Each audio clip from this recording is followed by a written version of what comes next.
Hello बच्चों, let's start the question and the question says which of these inactivates an enzyme by changing enzyme shape?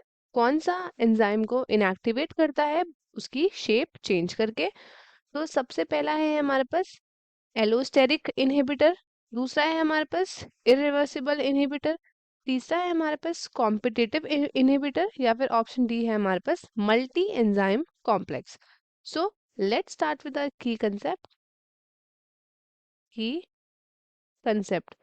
The key concept of this question is enzymes. Enzymes. अब enzymes क्या होते हैं? तो ये basically होते हैं हमारे बायोलॉजिकल इन ओरिजिन. कैसे होते हैं? ये होते हैं बायोलॉजिकल इन ओरिजिन. बायोलॉजिकल होते हैं ओरिजिन में. एंड क्या होता है कि ये हमेशा प्रोड्यूस होते हैं लिविंग सेल्स से. तभी इसको हम क्या बोलते हैं? Biological. Produced by living cells. Enzymes को हम लेते हैं किस अमाउंट में? तो इनको हम लेते हैं इन माइक्रो अमाउंट्स. और क्यों लेते हैं माइक्रो अमाउंट्स में? क्योंकि इनको यूज करना पड़ता है again and again. Use again and again. अब ये क्या होते हैं? ये होते हैं वाटर सॉल्युबल. वाटर सॉल्युबल होते हैं. और ये होते हैं colloidal organic. Colloidal organic macro biomolecules. Macro biomolecules जो या तो होली या फिर पार्शियली क्या होते हैं? प्रोटीनियस होते हैं नेचर के अंदर. और ये वर्क करते हैं under specific pH and specific temperature. तो इनमें से ये बोल रहा है कि इनमें से कौन सा इनएक्टिवेट करता है एंजाइम को उसकी शेप चेंज करके. तो सबसे पहले हम बात करते हैं एलोस्टेरिक इनहिबिटर. सबसे पहले ऑप्शन ए की बात करते हैं which is allosteric inhibitor. Inhibitor. अब जो एलोस्टेरिक इनहिबिटर होता है ये क्या होता है? ये आपके बेसिकली मॉलिक्यूल्स होते हैं. मॉलिक्यूल जो कंबाइन करते हैं एक एंजाइम के साथ. ये कंबाइन करते हैं एंजाइम के साथ ताकि ये क्या फॉर्म कर सके? ये एंजाइम के साथ कंबाइन करते हैं. कौन सी साइड पे? ये कंबाइन करते हैं इन दी एलोस्टेरिक साइड. उसको हम बोलते हैं एलोस्टेरिक इनहिबिटर. अब जो ये एलोस्टेरिक साइट होती है ना, ये क्या होती है? ये सिमिलर नहीं होती है किसके साथ? ये सिमिलर नहीं होती है एक्टिव साइट से. It is not similar from the active site. तो क्या होता है फिर? इसलिए इसको हम बोलते हैं एलोस्टेरिक इनहिबिटर को. ये एक तरीके का क्या है? ये एक तरीके का नॉन कॉम्पिटिटिव इनहिबिशन है.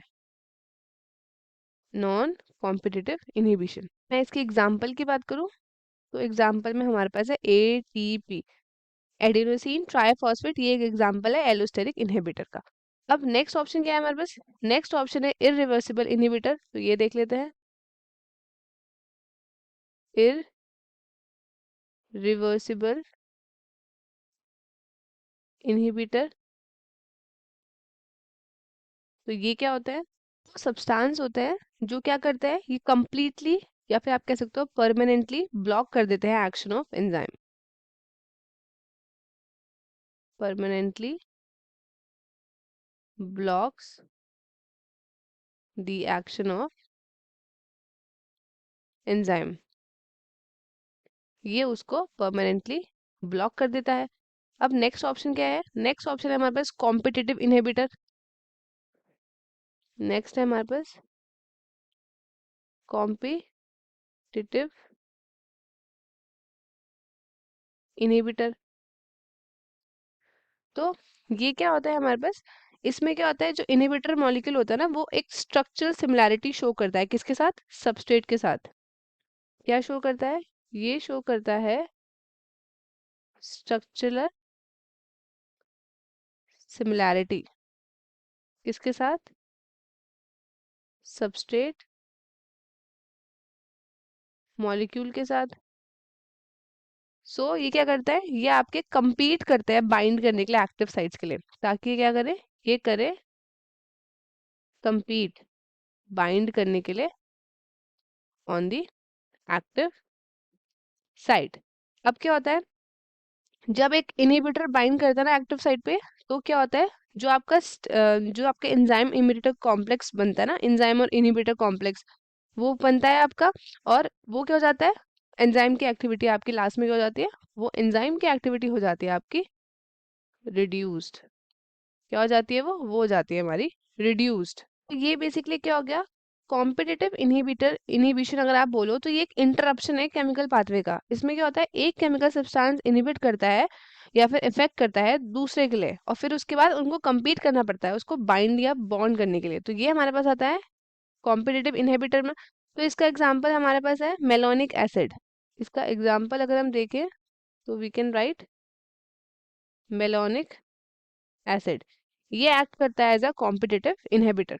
अब नेक्स्ट ऑप्शन क्या है हमारे पास, लास्ट ऑप्शन है हमारे पास multi enzyme complex. Multi enzyme complex. Multi enzyme complex तो ये क्या होता है, मल्टी एंजाइम कॉम्प्लेक्स होता है ना, इसमें क्या होता है, इसमें सेवरल कॉपीज होती है, सेवरल कॉपीज ऑफ वन या फिर ऑफ सेवरल एंजाइम्स, जो कि एक साथ पैक्ड होता है इन वन असेंबली। इसमें क्या होता है, या तो बहुत सारी कॉपीज होंगी एक एंजाइम की, या फिर बहुत सारी कॉपीज होंगी बहुत सारे एंजाइम्स की, तो इसको हम बोलते हैं मल्टी एंजाइम कॉम्प्लेक्स। और अब हम देखते हैं क्वेश्चन की तरफ। क्वेश्चन में हमसे क्या पूछा है, क्वेश्चन में हमसे पूछा है which of these inactivates an enzymes by changing enzyme shape.